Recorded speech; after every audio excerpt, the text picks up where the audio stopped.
Hey guys, Dracor here, and welcome back to my YouTube channel. Today I'm going to do a review that has been long in progress, that I've been wanting to do for a while.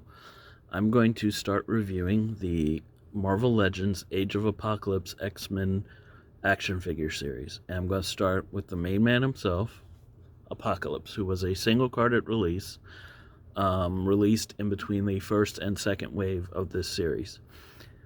Now, I do not have the box for this guy.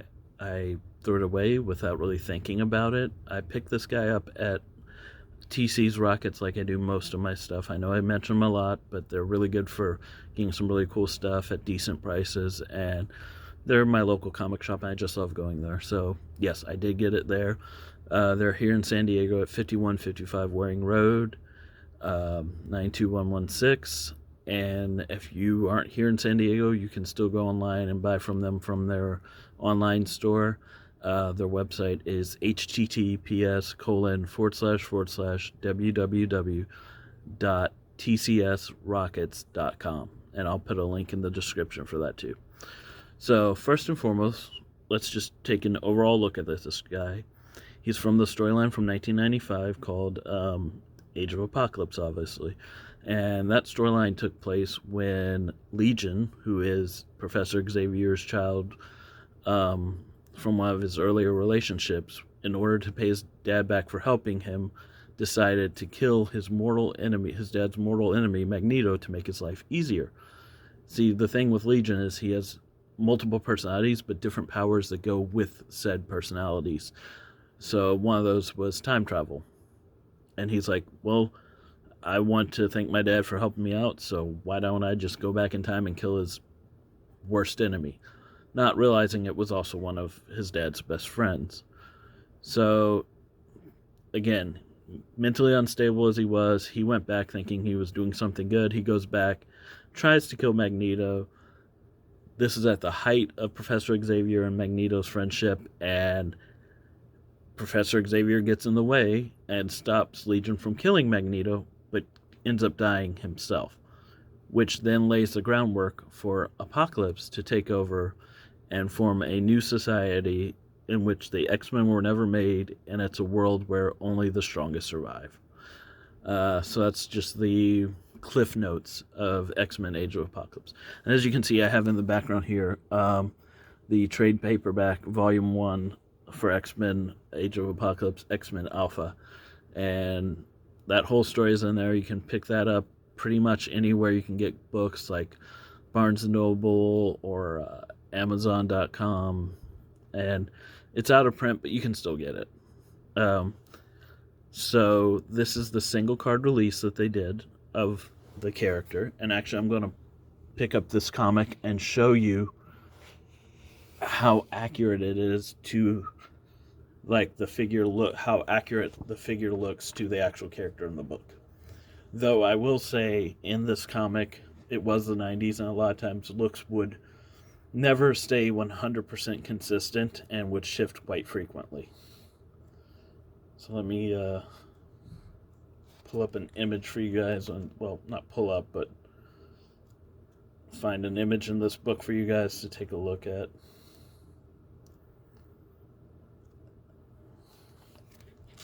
So, action figure.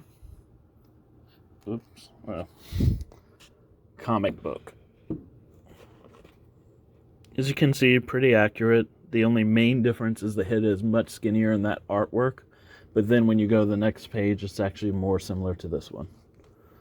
But yes, that they have all the same design work on there. The line work on the costumes, the gauntlets, the cape.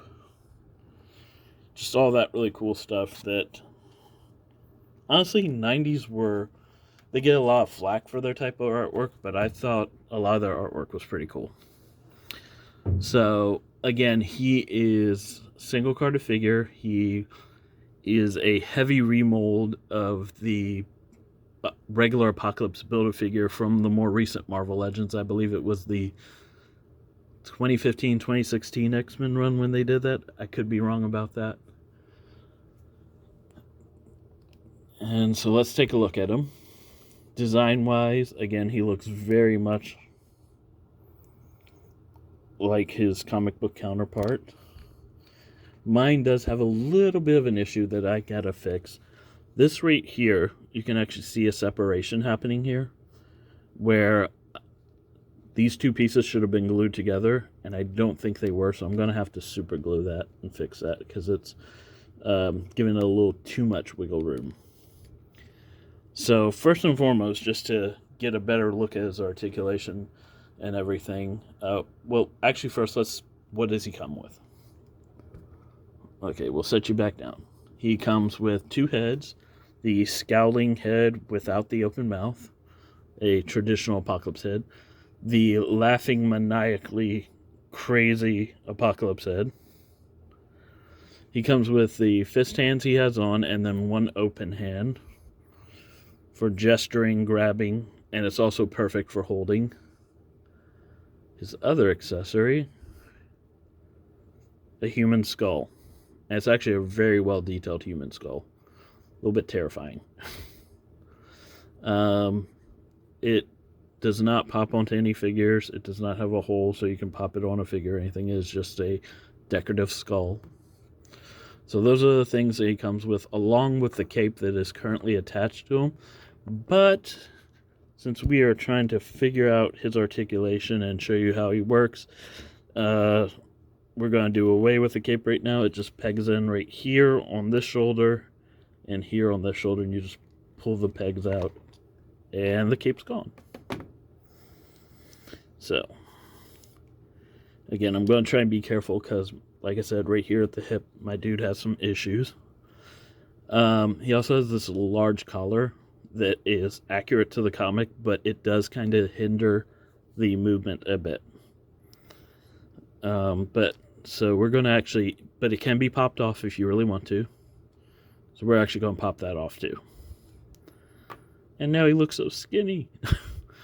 But that allows us to access his full rotation of his head. With this on, he can only really go left and right like a minor bit, and then kind of up and down, like up that far, down really far. It's like he's like hiding in it at that point. But he can't do his full 360 because of the collar. So if you want to do a full 360, you do have to remove the collar. But then with the collar gone, full 360 rotation, down that far, up that far. He does have these shoulder pads. I don't think these are removable. They might be, but I don't want to risk it because I already got stuff that's unglued that shouldn't be unglued, so we're just not going to do that. He does have, his arms can go out, not quite a full T-pose, but they can go out, almost a full T-pose. And then, oops, you gotta be careful because they rotate around real easy too. Then you can push those back down.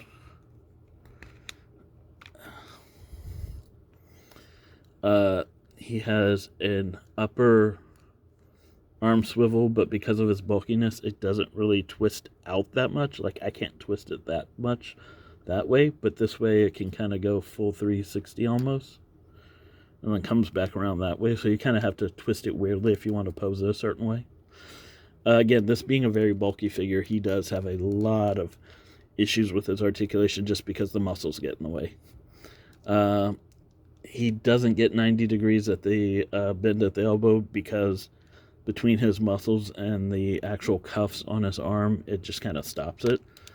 And his arms don't go fully straight either. So that is one of the issues I would say with this guy. With as cool as he looks, his articulation is severely limited by bulk and accessories. His hands do go 360 around, and then you can sort of bend them forward and back, but it really doesn't work that well, again, because of the cuffs. He does have an ab crunch. He can go forward that far, like really far, and then back super far, like maniacal laughter, ha ha ha. Just, or bad back problems, whichever comes first. The waist, he does have a full 360 waist. Again, I'm trying to be careful because of You can actually see the little splitting right there where I need to glue it again. But yeah, full 360 waist. He cannot quite do the full splits, but he actually does a lot more than I thought he would be able to. Upper thigh rotation, full 360. Foot can go out that far. Back can't go that far just because anatomy of the butt gets in the way. And then double joint knee, pause. I had to stop for a second there, but yeah, double jointed knee. And it actually pokes out a little bit more than it should. And then twist at the boot cut. And then foot can go back that far, forward that far, and you do get a ankle pivot on each side. So he's pretty well articulated. It's just the design and the bulk kind of hinders that a little bit. And also, I do believe it's a Hasbro QC issue with why I ended up with a version that the glue on the waist bit was not fully intact the way it should have been. And that's unfortunate because overall I think it's a great figure. I just think that it is also, you know, Hasbro has their QC issues problems, but as you can see, it does have the correct colors from the comic book, the darker blue chest plate, darker blue head accents, and the red collar with the red armbands and the yellow. They have them painted yellow dots here, but I think they were more like energy lights on him. And then the more tribal looking designs on his lower costume, along with the red boots and the silver strap across with a dark blue cape that we can now put right back on. And that just pegs in, and you have him back to normal. But yeah, overall, he's a good figure, not without his issues. I don't usually rate from like 1 to 10, but I guess I'd rate him around an 8, just because of his little issues. But he is definitely a figure I've been wanting to get, and also it's just the entire line is something I've been interested in collecting. So I definitely think it's worth it if you are a fan of the Age of Apocalypse storyline. And we will continue with these figure reviews of this particular series. I'm actually going to start with Series 2 and work my way back to Series 1, just because Series 2 is the most fresh in my mind right now. But yep, that is my review of the Age of Apocalypse. He retails usually around anywhere from $40 to $60 if I remember correctly. And I don't think TC's has any more of him in particular. They might, but I do know they have plenty of the Wave 2 Age of Apocalypse figures. So if you want to just check out the description below and maybe visit TC's if you're in San Diego, or visit their website if you're not, and see if you can pick yourself up some Age of Apocalypse action figures.